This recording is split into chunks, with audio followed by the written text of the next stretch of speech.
So I woke up hearing the song by Disturbed. What is it? The Sound of Silence. But just the part that says, "Hello, darkness, my old friend." That. And what I was getting, I was sensing this like darkness being the old friend that I outgrew, right? Where I was disadvantaged in the dark. It's like the Lord allowed the darkness to be the teacher, but now the student has become the teacher. And I see darkness at a party, and darkness is acting like darkness always does, right? But I have outgrown that place. I used to be held under darkness, but it's like the Lord had me confined to be aligned. He had me in darkness where this great need for light was born, where this uncovering of myself that said, "Who am I to the Father? What is the truth about me?" Because I'm shrouded in so much darkness. The darkness being almost like this immaturity, right? And in immaturity, it's these surface level accusations. And they used to have so much effect on you. They used to have so much effect on me because that's all that we could see was the surface level place, right? Because we were in darkness. It's a weak position. We're not able to see ourselves. And so these accusations have come against us and have afflicted us deeply. But in that place where we were disadvantaged, the Lord said, "I'm putting an advantage here, a hidden advantage for you. And I'm not going to remove you from this darkness right away, but instead I'm going to allow the darkness to shroud over you, and grace is going to empower you to actually embrace it, because in darkness you will find me. In darkness you will find this great need, this authenticity in yourself, this need for the light to come." But this is why it's "Hello, darkness, my old friend," because we're talking past tense now. Because in darkness you became a light bearer. In darkness, the need for light was uncovered, and in that, grace infused that place, and then you became one who was full of light. This is how it works with God, I believe. It's like this: you come to know of your need for Him, and in your whole heart, you receive what you are asking for, what you are crying out for. If you don't think you need very much, you won't get very much. But those that have been shrouded in the thickness of darkness, the dark night that does not turn day, those are the ones that know of their weakness. Those are the ones that are in need of light. It's an authentic place in you. Hello, darkness, my old friend. You were good for a time because the Lord used you to develop me.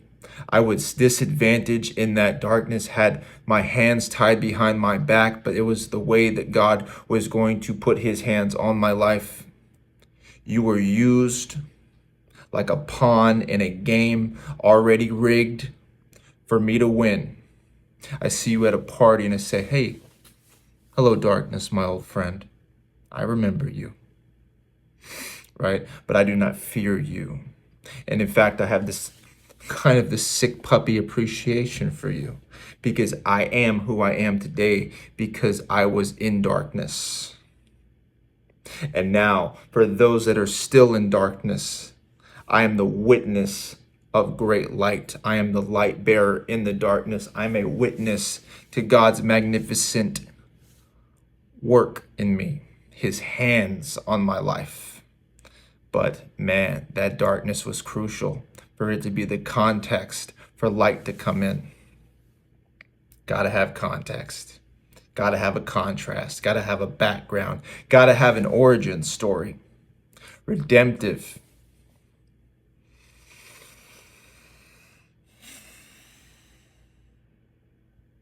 So it's like this freedom from the darkness, right? Because He's not the friend anymore, because you outgrew Him. You said, "It's time for me to move on." You are going to stay the same like a dog. You're not going to increase in knowing. And I don't blame you for that darkness, because really you were just the absence of light. But when light comes in, darkness becomes obsolete. There is no need for the darkness. But it is good to have darkness to come to know of your need for the light, because in that weakness, you find his strength. In that powerlessness, you find his power. I need you to show me the truth. I need you to illuminate me so that I can see myself correctly, because these surface level accusations have put a stain on my soul. I cannot get past this. I am in darkness. I need you to rescue me. But this need, so good, so necessary, and so vital. I think that we can be like afraid of the darkness. I get that. But after a while, there's this surrender in the darkness and almost this embrace of it. You're just like, I think it's as you start to see that you're not going to be there forever. Because in darkness, God has been growing you. And now you've outgrown the darkness. And when you start to get a glimpse that you are outgrowing something that's going to stay the same, you're like, well, it's only a matter of time before you're that old friend I see at the party. The one I don't really know anymore, but I knew for a time. And I have this appreciation for you. And whenever I accept my Oscar for the lifetime award, right? When I receive the crown of life, I'll look back to darkness and I'll say, you helped me receive this crown of light. You helped me.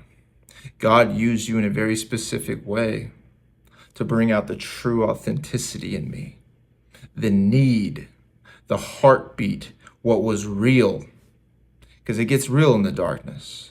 When you see you're not able to open your own eyes and you're not able to get yourself out of the night, the darkness, and the soul, that is where you will find God.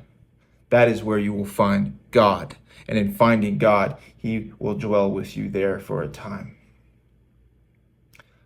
But he's the old friend, because you're not staying there, like I'm not staying there, because I am not a witness of darkness. I will be a witness of light. But how light came in, left the 99, came after the one, and found me in the darkness, rescued me from that darkness. So then I look into where other people are at in their darkness, and I say, just keep walking. Eventually, you will outgrow this place. Eventually, you will look back with an appreciation of your life for the journey that God has sent you on, how he did not waste anything. This is not something that you just get right away. This is something that takes time. It takes time. There is a tearing down. There is a rebuilding. There is that need that you need to know in yourself, that weakness that you need to know in yourself. I need to see deeper. I need to see past these accusations that have been following me all the days of my life. You say that it's goodness that follows me all the days of my life, but my experience has been shame has followed me all the days of my life. Doubt has followed me all the days of my life. Confusion, fear, anxiety. So where is this goodness? And the Lord says to me, don't worry, because when I turn it around, what was unfair to you, if he tips the scales, then what was unfair in a negative way, in a way that felt like a disadvantage, then becomes an advantage. You will then live in the place of favor as you find that unfairness is now flipped and it's reversed. And so now other people are going to look at you and be like, that's not fair. And you're not going to feel like an imposter, because you're going to be like, I walked through the darkness. I became familiar with darkness. I became familiar with my weakness in darkness. It became my weapon.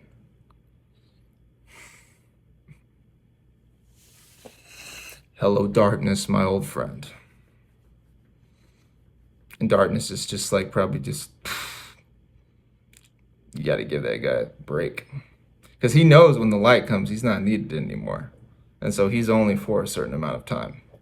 You know, the light makes him obsolete. There's no light and darkness mixture. There's only the light. and enough light will illuminate the darkness and make the darkness obsolete. But it's like God will have the light flicker for a season.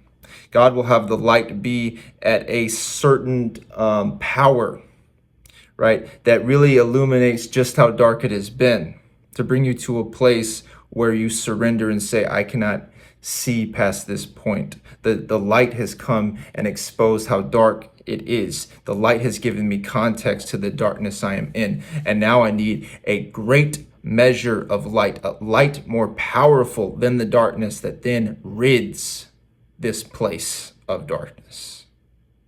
So it'll flicker. It may be just like a little bit of light. And you look, and what you're able to see in the beginning is how much you can't recognize yourself and how much you can't see yourself. And there's this God that's saying, this is who you are to me, but you don't know of that God. You don't know of yourself and who he sees. And you're just like, I have been in the dark. I am blind to myself. And he's like, don't worry.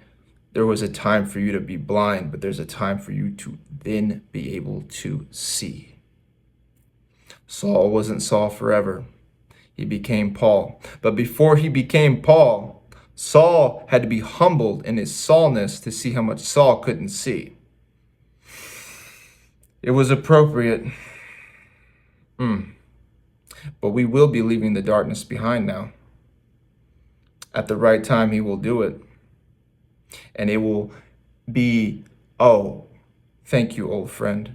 You were used to accomplish something so much more. Because these surface level accusations got me to a desperate place, a dry place where I needed to know past this place that I could not see on my own. I need to see deeper. I need to see my heart. Religion's like behavior. Darkness and religion, behavior, work on your behavior, but you're just working on your behavior in the dark. And he's like, you need to see yourself past this behavior. See yourself in the heart where I see you. You need to see goodness in you. You need to see what I see in you, that then is going to change everything. And you will see by the light in his eyes. There is no shadow in his perspective. And that is what you desperately need when you were in the darkness. And so the longing, the hunger, the thirst in the wilderness to know a God that sees you without the shadows, that takes you beyond the surface level accusations, that's what you need. And the darkness will be that friend for you that helps you obtain that until you do receive what you have been crying out for. And then the darkness is just the old friend. And you say, hello, darkness, old friend. You really helped me out in a time. But now that time is done. And now I'm a witness of light.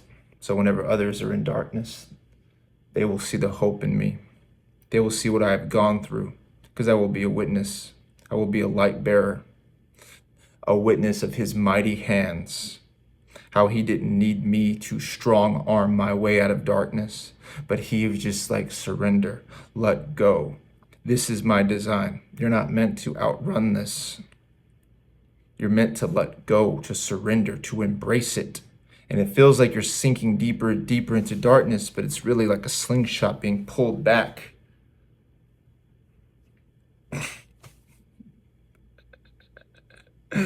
I think a lot of the church, and I think it's because we've been deceived about ourselves in the darkness, we don't want to embrace that. We don't want to sink into that. I get it. You're not going to want to. It's a grace that has you be still. It's a grace that covers your life and says, we're moving on when it's time. I'm using this darkness in your life to show you how much you can't see, to show you how much you need me, to show me how much you've been deceived, how great you are in need of a light, the truth, me, to come into the darkness, to give you enough power to then set you free. The truth being that of my perspective that becomes your foundation, that sets you free. Hello, darkness, my old friend. And darkness is just like, you're stupid, you're dumb, you're a womanizer, you're blah, blah, blah. And it's just like pat darkness on the head or whatever, because he never like left adolescence. But you used to be the student. Now you're the teacher and you're just looking back at darkness and you're just like, it's okay. You're going to be a tool in someone else's life. And I'm the witness that that tool was effective in God's hands, not ours. God's hands. God using darkness in my life. Tool. The disadvantage has become the advantage. You just give darkness a little pat on the, on the head. Say, good boy.